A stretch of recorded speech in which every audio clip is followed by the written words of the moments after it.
Hello, my dear students. How are you? Staying safe?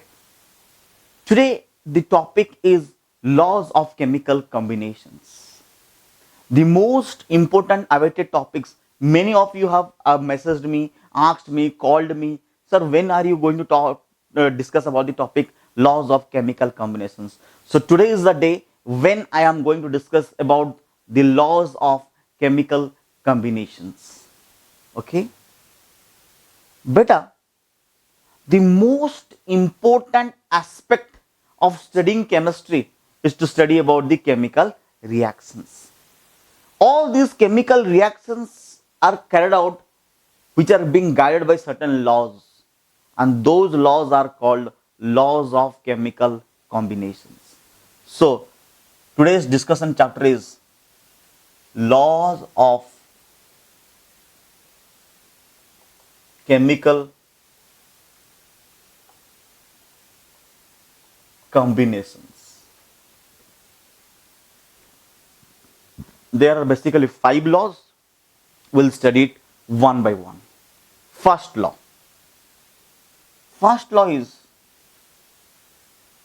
law of conservation of mass. Let me write down all the laws, then we'll discuss one by one. Law of conservation of mass. Second law, law of constant composition. Okay, just do write in your notes with me. Okay. Third, law of multiple proportions. Fourth one, law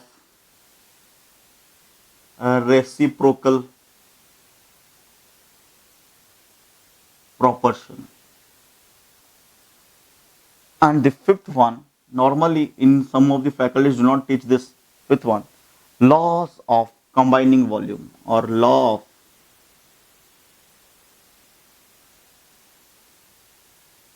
combining volumes, or I can say that it is also known as Gay-Lussac's law for combining volumes. Okay, so these are the laws. We are going to discuss it. Do copy it, and we'll discuss one by one. So our first discussion will be law of conservation of mass. Our first discussion will be law of conservation of mass. Let me rub this. First I will discuss about law of conservation of mass.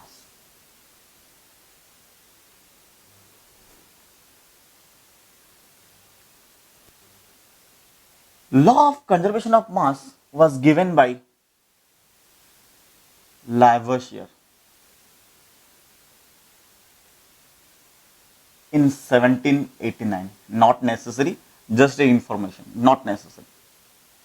Law of conservation of mass says that the mass is always conserved. It says that the mass of the reactant will be equal to the mass of the product. Okay, what does law of conservation of mass say? That the total mass of the reactant is equal to the total mass of product. Okay, or else I can say that the mass of a reaction is conserved. It means what? What is the mean by that? It means mass cannot be created nor destroyed.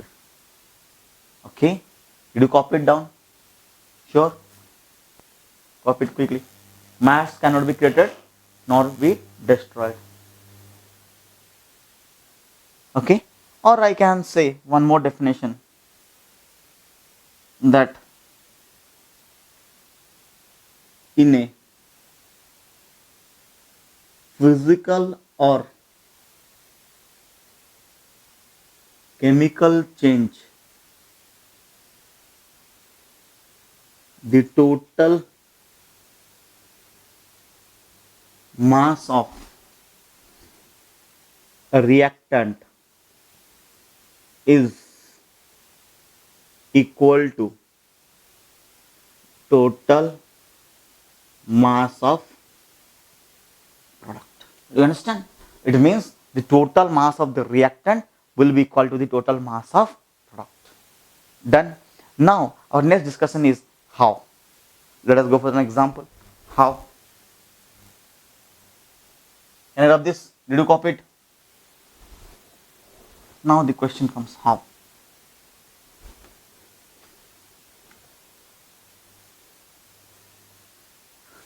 Here, if I'll say N2 plus 3H2 gives rise to 2NH3. When this law says that mass is conserved, the total mass of the reactant will be equal to total mass of product. This is the principle behind balancing of a reaction. Why should a reaction be balanced? Because law of conservation of mass says that the total mass of the reactant should be equal to total mass of product. And we learned this in your POAC also. The total number of atoms of a particular element in the left hand side equal to the total number of atoms of that particular element in the right hand side. Isn't it? Now, law of conservation of mass, what does it say? N2. What is the mass here? It is 14 into 2. That is how much? 28. This is 3 into 2. That is equals to 6. Isn't it? Now, 28 plus 6, how much? 28 plus 6, how much? Tell me. Quick. Is it 34? Now come here. Nitrogen 17 plus hydrogen 1 into 3 whole into 2. It comes how much? Nitrogen 14 plus 3 17 into 2. How much? 34. Now see, the mass of the reactants will be equal to the mass of the products. So law of conservation of mass, which is the principle behind the balancing of a chemical reaction, I can say here, I can write here like this, that it is the principle behind the balancing of a chemical reaction. It is the principle behind balancing of a chemical reaction. Okay, easy. Now let us go for a question. Let us go for a question. Now the question. What is the question? If X gram of hydrocarbon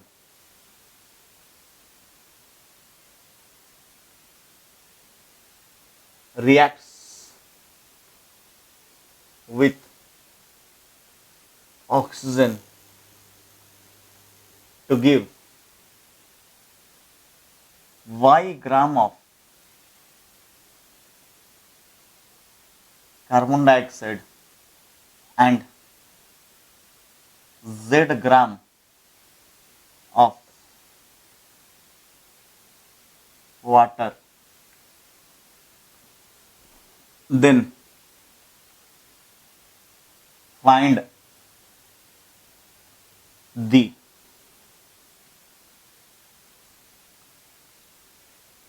number of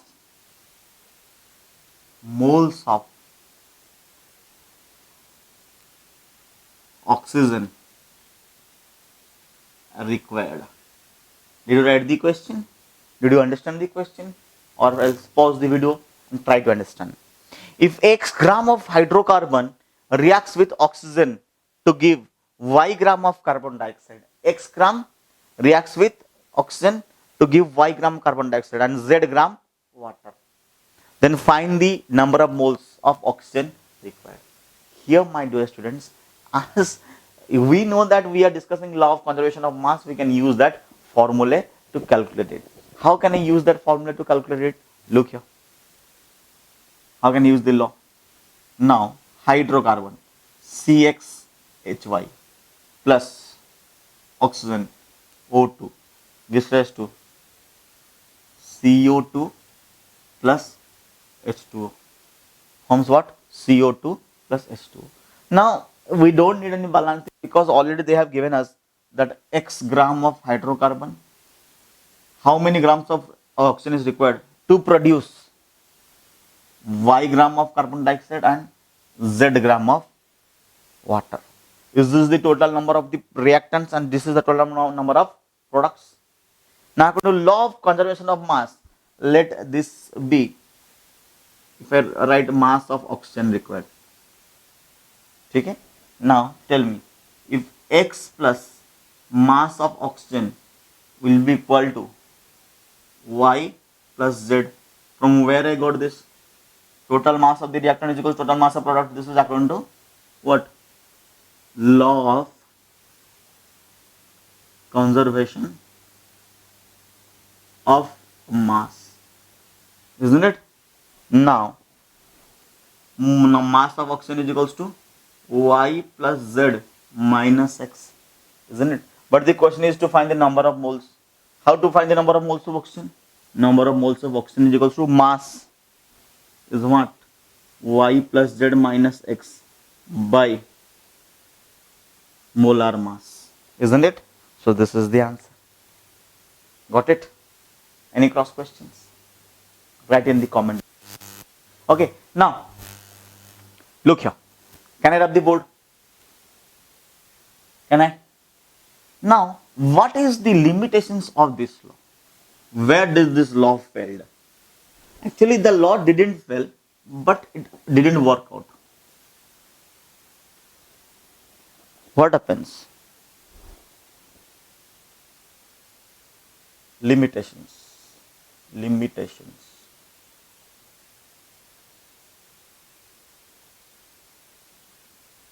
This law is not valid for nuclear reaction. Do you know what happens in nuclear reactions?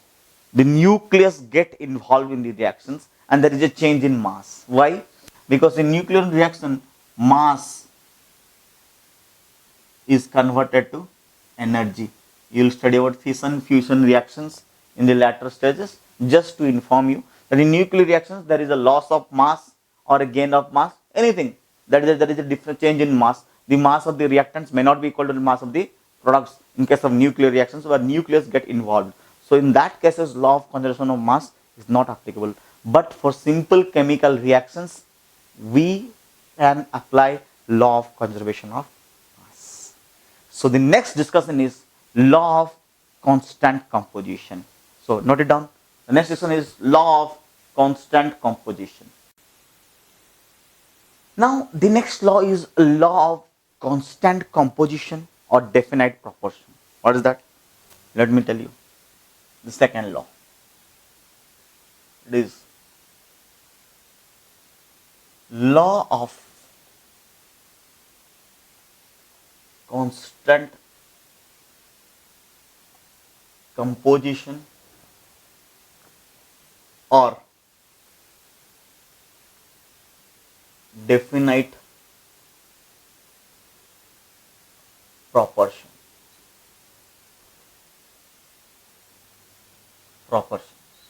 Now it was given by J.L. Proust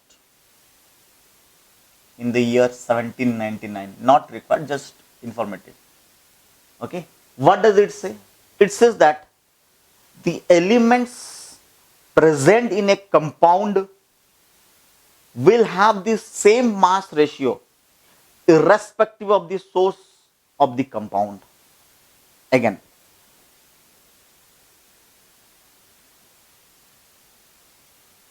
the elements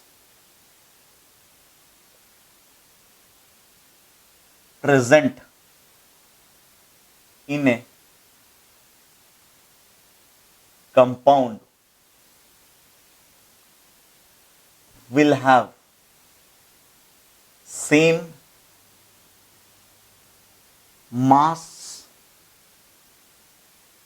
ratio irrespective of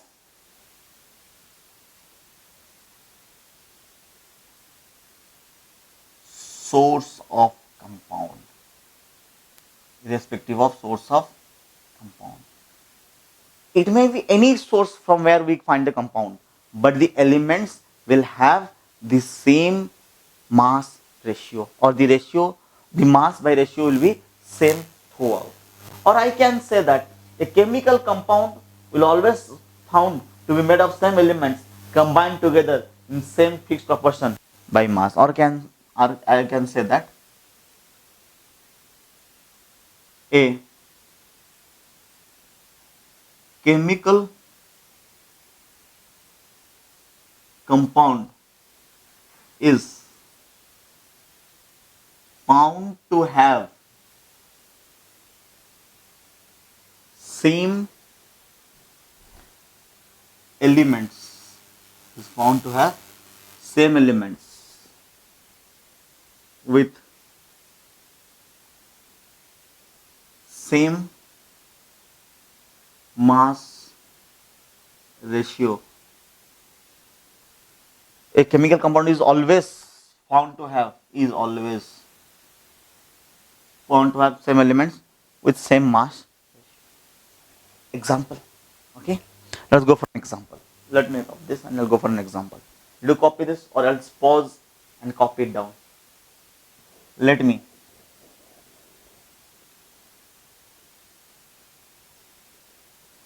help you with example. For example, carbon reacts with oxygen to form carbon dioxide.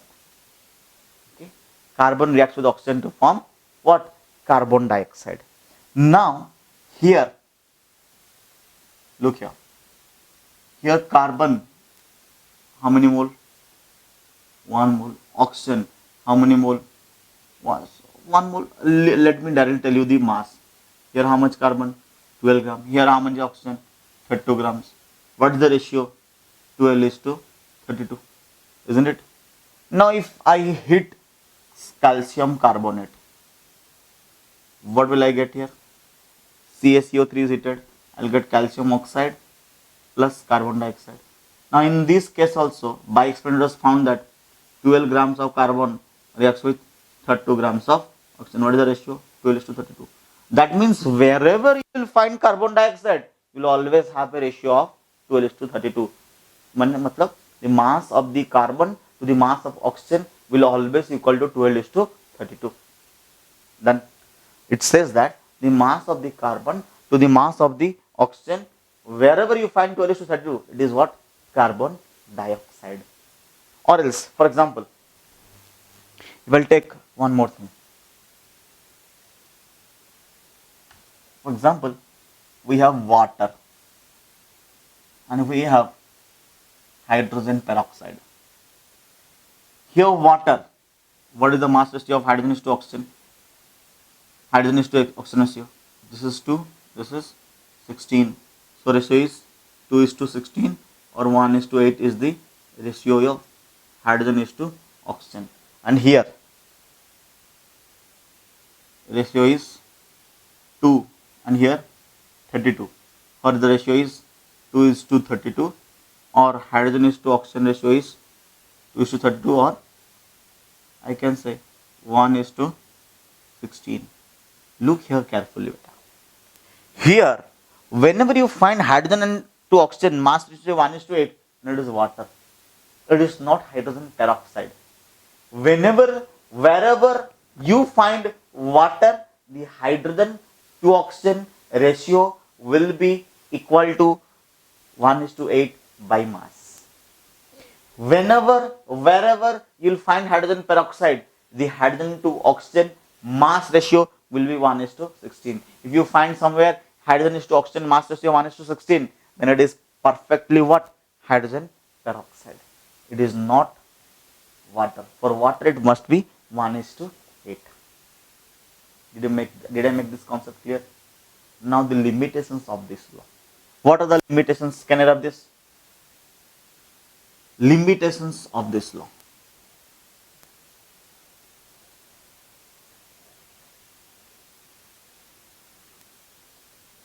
Let me tell you the limitations, drawbacks, limitations. First, it is not applicable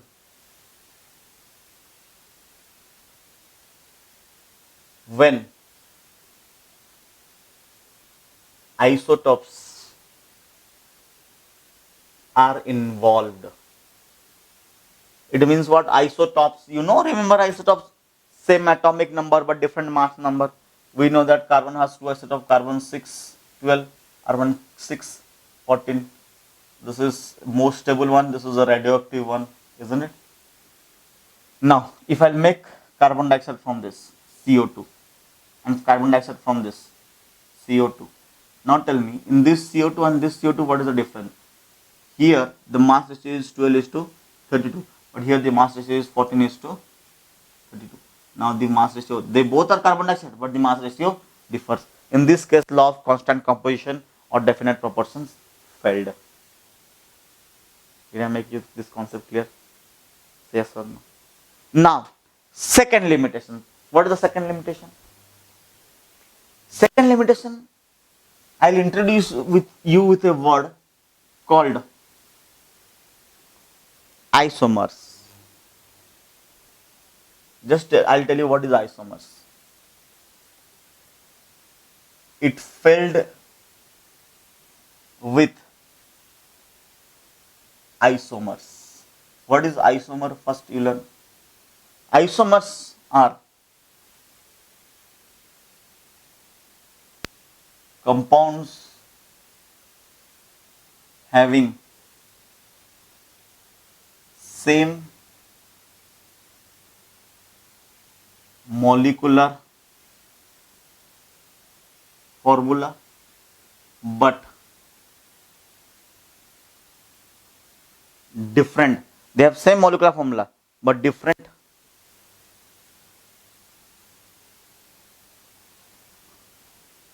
functional group. Okay, but different functional groups. Same formula, different functional group, different structures. They are different from each other. How? Look here. I don't want to extend this definition here. There is more definitions to isomers, but at this stage, if I extend the definition of isomer, you will get confused. Just remember, same molecular formula, but different compounds, different functional groups. Just try and understand. Look here. If I write here CH3O CH3. At your stage, just remember this is called an ether. Okay. Now if I write here CH3, CH2, OH, this is called alcohol. Now let me come here. What is the net formula? Different functional group, different structural formula also you can write. But don't focus on this. Just remember that these are different. Look, what is the formula here? How many carbon? 2 carbons. How many hydrogen? 6 hydrogen. How many oxygen? Oh. What is the formula? C2H6O. But this is what? Ether. Here, how many carbon? 2. How many hydrogen? 6. 3, 4, 5, 1, 6. How many oxygen? 1. See, molecular formula is same, but they are different compounds. This is ether. This is alcohol. Here, what is the ratio of by mass? 12:6:16, isn't it? Here what is the ratio? 12:6:16. I mean to say that if you find carbon is to oxygen is to carbon is to hydrogen is to oxygen 12 is to 6 to 16, it may not be always ether, it may be alcohol. If you find carbon is to hydrogen is to oxygen by mass is 12 is to 6 is to 16, it may not be always be alcohol, it may be ether. These are called isomers. Same molecular formula but different functional group. Here the functional group is ether, here the functional group is alcohol. Do you understand? We will have a more discussion on these isomerism in the further classes. Just for information I am telling you, try and understand. Okay, what did I say? Whenever you find carbon is to hydrogen is to oxygen 12 is to 6 is to 16, it may not always be ether, it may be also alcohol. Or if you find carbon is to hydrogen is to oxygen 12 is to 6 is to 16 by mass, it may not be always be alcohol, it may be also ether. Did I make you this concept clear? Very clear. So this is all about law of constant composition or definite proportions. Copy it down. We'll go for the next law. Now the next law is law of multiple proportions. What is the next law? The law of multiple proportions. Let me tell you. The third law is law of multiple proportions. It was given by our famous Dalton sir in approximately 1804.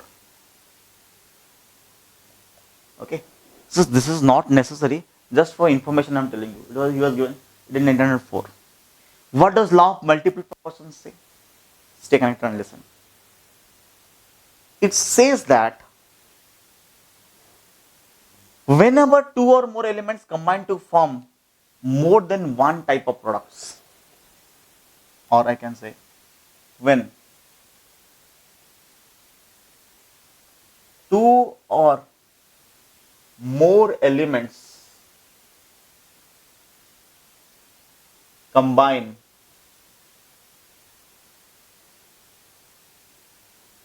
to form multiple product. When two or more elements combine to form multiple products, then keeping the mass of one product constant, the mass ratio of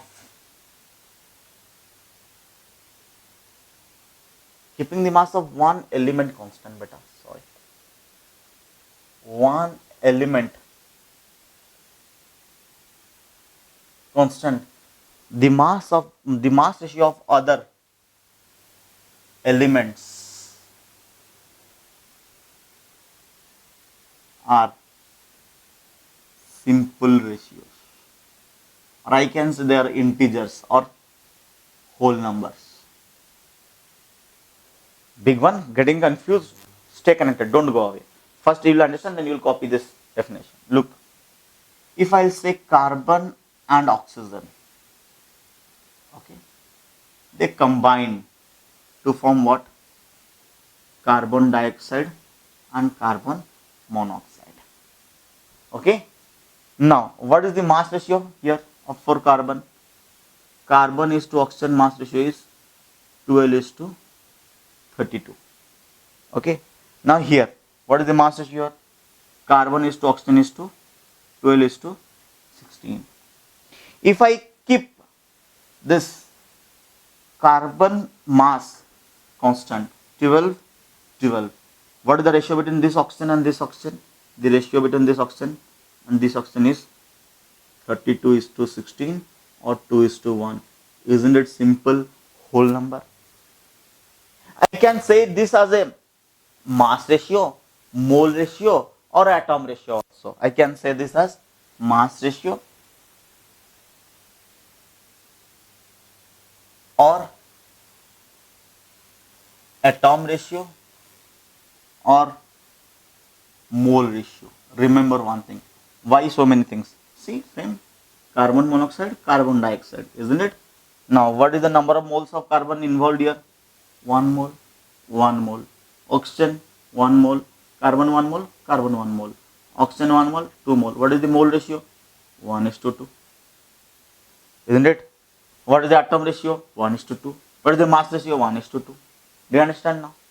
This is law of multiple proportion. Let me tell you one more example. Huh? Can I rub the board? Let me tell you one more example. For example, in case of sulfur and oxygen,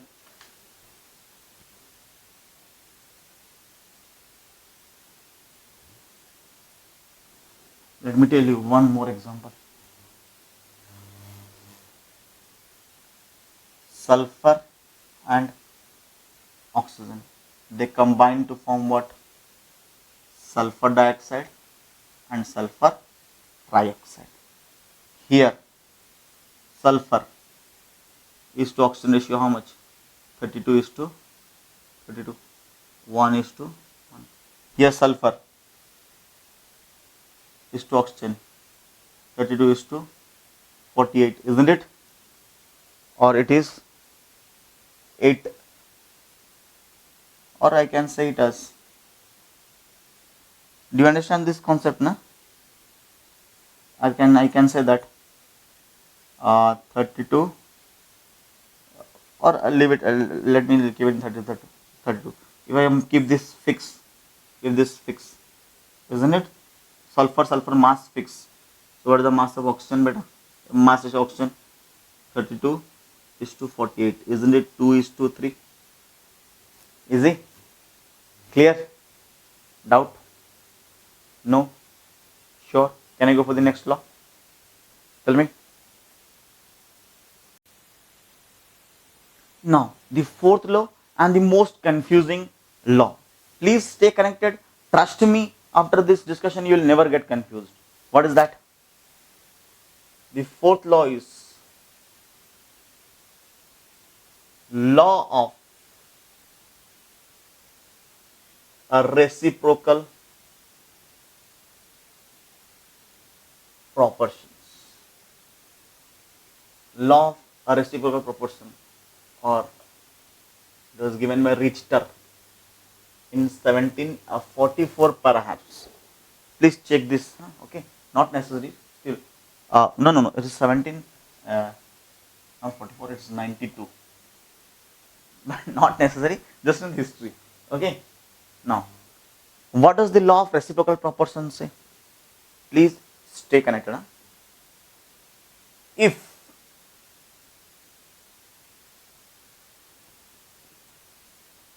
two elements A and B react with third element C to form different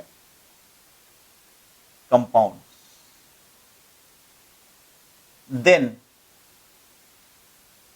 the mass ratio of A and B to the fixed, or I can say with the fixed mass of C, mass of NB with fixed mass of C is same or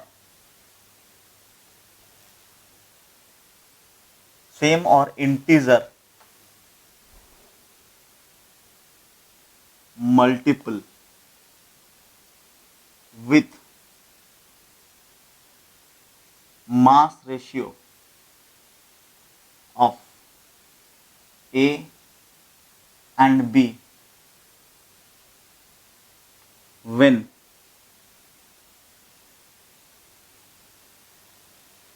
combine together directly. Before copying this, you have to listen what I am saying. Then only you can understand. Please. For example, A and B are there. They combined with an element C to form AC and BC. If by chance A and B did directly combine to form AB, and if I keep the fixed mass of C here, then the ratio of A is to B by mass will be equal or integer multiple of A and B when they combine directly. Again, listen, again, same thing I'll repeat again so that you can understand, because this is a complex one. If A and B combines with C to form two different elements, A, C and B, C. Now here A, C has a ratio of mass and B, C has a ratio of mass. Now if the mass of the C is kept constant, then there will be a ratio of A is to B. Yes or no? And by chance A and B combines directly to form to AB.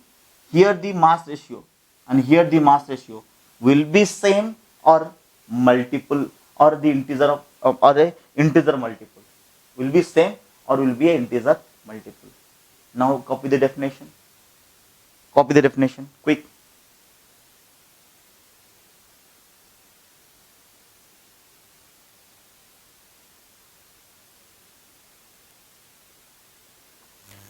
Now we will understand this with the help of an example, right?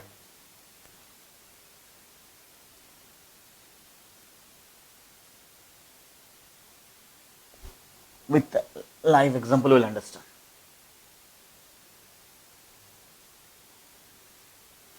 What is that example?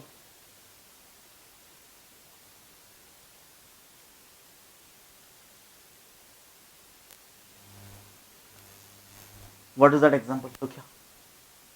If I'll take hydrogen and oxygen, let me combine this with carbon. What it will form? Methane. What it will form? Carbon dioxide. Now what is the mass ratio here? Carbon is to hydrogen, mass ratio 12 is to 4. Here, what is the mass ratio of carbon is to hydrogen? Carbon is to oxygen, 12 is to 32.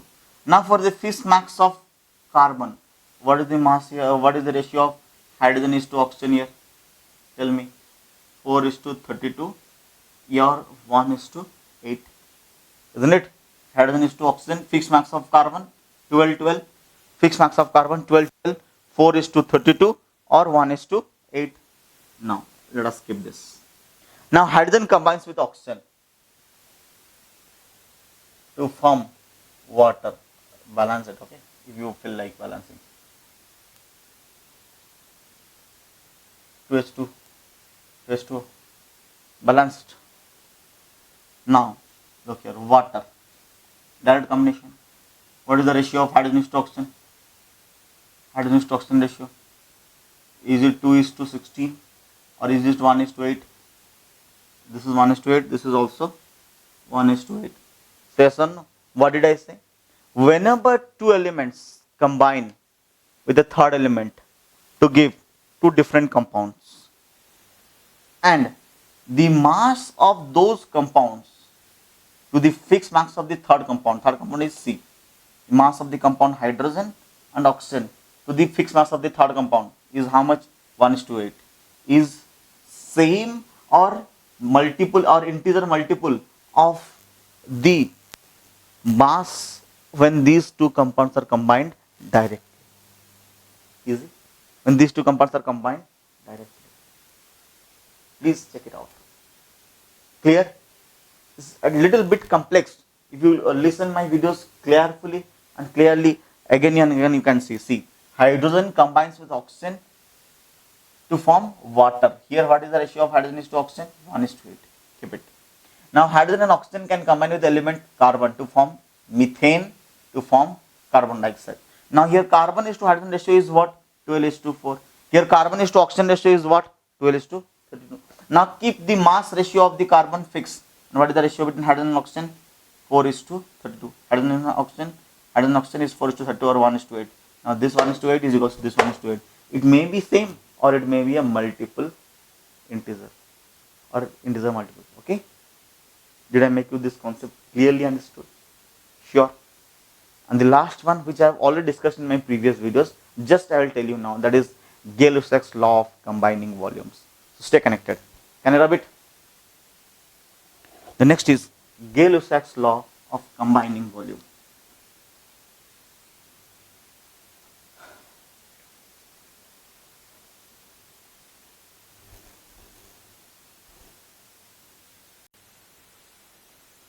Now, the fifth law, which I have discussed already in the previous classes, Gay-Lussac's law.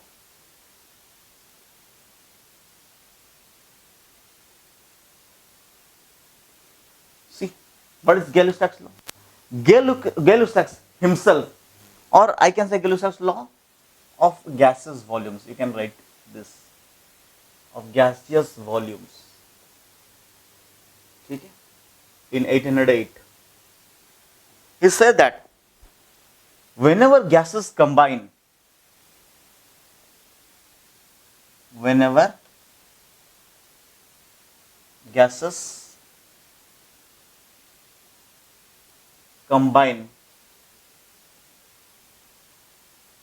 they do show by volume, which bears a simple whole number ratio to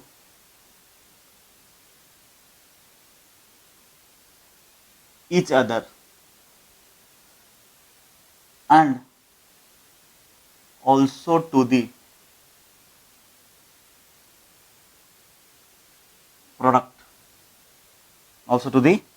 product, in a condition that volume R, or I can say all the volumes are measured in, that all the volumes are measured in same condition of temperature and pressure. Okay, listen what I am saying. For example, H2 plus O2 gives rise to H2. If I balance this, 2H2 plus O2 gives rise to 2H2. Now, what is the volume here? 2 volumes of hydrogen reacts with 1 volume of oxygen, gives 2 volumes of water. These all the experiments are made at what? By experiment it is found that. So what is the ratio by volume? 2 is to 1 is to 2. Okay. Now next. Now N2 plus 3H2 gives rise to 2NH3. Formation of ammonia. What is the ratio by volume? 1 is to 3 is to 2. Yes or no? Clear? So this brings us to the end of these laws of chemical combinations, and we'll apply these laws in the further numericals of your mole concept. If you really understood these laws, then thank you. If you couldn't understand, repeat my video 1 or twice or thrice and try to understand. It's not that you will understand in a strike. Experiments takes a lot number of times. Do you know Thomas Alva Edison? He was able to make an electric ball after thousands and thousands of experiments. And when he was asked about this success, sir, you didn't fill very bored to do so many experiments, so many failures. He said that, sir, I invented the bulb. That steps, that success was achieved after so many steps. I didn't count those missteps, these failures as my failures. I counted them as my steps. Those were the steps to failure. So if you don't understand this in what once, go through it one by one, once again, once again, and I definitely know that you can do it. So hopefully we'll be meeting in the next class with more discussions. We will have a discussion on analysis of mixture and many more things to come. Till then, bye bye, take care, and keep studying. And please, please, please do not forget to subscribe, forward, share, like, comment, press the bell icon, and keep safe and keep studying. Thank you, thank you, thank you.